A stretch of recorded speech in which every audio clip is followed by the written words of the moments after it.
ఈ సంవత్సరం అయితే ఫ్యామిలీతో కలిసి అన్నవరం అయితే వచ్చాం. ఇది ఆంధ్రప్రదేశ్లో ఉన్న ఒక పుణ్యక్షేత్రం భయ్య. ఒక పెద్ద కొండ మీద చుట్టూ పచ్చని చెట్లతో స్వచ్ఛమైన చెరువులతో అయితే ఇది సరౌండ్ అయి ఉంది భయ్య. అన్నింటికన్నా ఫస్ట్ అమ్మ నాన్నలకి అయితే సత్యనారాయణ వ్రతం అయితే చేయించాం. పూజ అయిపోయిన తర్వాత పూజారి గారి దగ్గర పర్మిషన్ తీసుకుని మరి అక్కడ ఉన్న దేవతలను అయితే రికార్డ్ చేశాను. ఇక్కడ ఉన్న గర్భగుడిలోకి అయితే మొబైల్స్ని అయితే అలౌ చేయలేదు. ఇంకా బయట చిన్న రికార్డింగ్ చేసి ప్రసాదాలకి అయితే వెళ్ళిపోయాం. ప్రసాదాలు పెట్టే లొకేషన్ అయితే గుడి కన్నా పెద్దగా ఉంది. పులిహోర, దద్దోజనం, పరవన్నం లాంటి కొన్ని రకాలైతే ప్రసాదాలుగా పెడతారు ఇక్కడ. ఇంకా వాళ్ళు పెట్టిన ప్రసాదాలు అయితే తినేసి వేరే లొకేషన్కి అయితే షిఫ్ట్ అయిపోతున్నాం.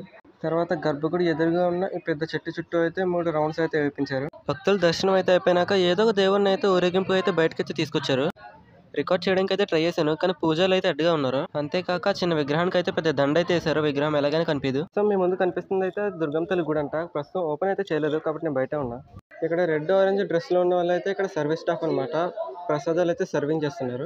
అన్నవరం అంటే యాక్చువల్లీ గుడి పేరు కాదు భయ్య, అదొక ఊరు పేరు. మీరు ఇప్పుడు చూస్తుంది అదే అన్నవరం ఊరు అంటే. ఈ కర్రలను చూసి కన్స్ట్రక్షన్ అనుకున్నారేమో, అలా కాదు భయ్య. అక్కడ పందిరి వేయడానికి అయితే కర్రలు అయితే పెట్టారు. కొండపైకి ఏమో బస్ మీద వచ్చాం. దిగేటప్పుడు మాత్రం మెట్ల మీద నుంచి అయితే దిగడం అనుకున్నాం. మెట్లు దిగేటప్పుడు అయితే కింద దాకా జాతకం చెప్పి బ్యాచ్ ఎక్కువయ్యారు భయ్య. ఒకళ్ళేమో చేతి చేసి జాతకం చెప్తున్నారు, ఇంకొకరేమో రామ్ చిలకనట్టుకుని జాతకం చెప్తున్నారు, ఇంకొందరు అయితే ప్లేయింగ్ కార్డ్స్ తెచ్చి మరి జాతకాలు చెప్పేస్తున్నారన్న. ఇక్కడ అన్నవరంలో అంతా బాగానే ఉంది, కానీ మెట్లు దిగే చోట మాత్రం ఇక్కడ చెత్త అయితే బాగా ఎక్కువ ఉంది భయ్య. ఈ గుడి మేనేజ్మెంట్ వాళ్ళకి తెలుసో తెలీదో కానీ ఇక్కడ ఎలాగైనా క్లీన్ చేయించాలి. ఇక్కడ ఎలా గంట సేపు తిరిగి మేమైతే మెట్ల కింద నుంచి అలా వెళ్ళిపోతూ ఉన్నాం. ఇంకా ఇక్కడ నుంచి డైరెక్ట్ మా ఇంటికి అయితే వెళ్ళాల్సిందే. అందరూ లైక్ చేసి సబ్స్క్రైబ్ చేయండి భయ్య. Good night.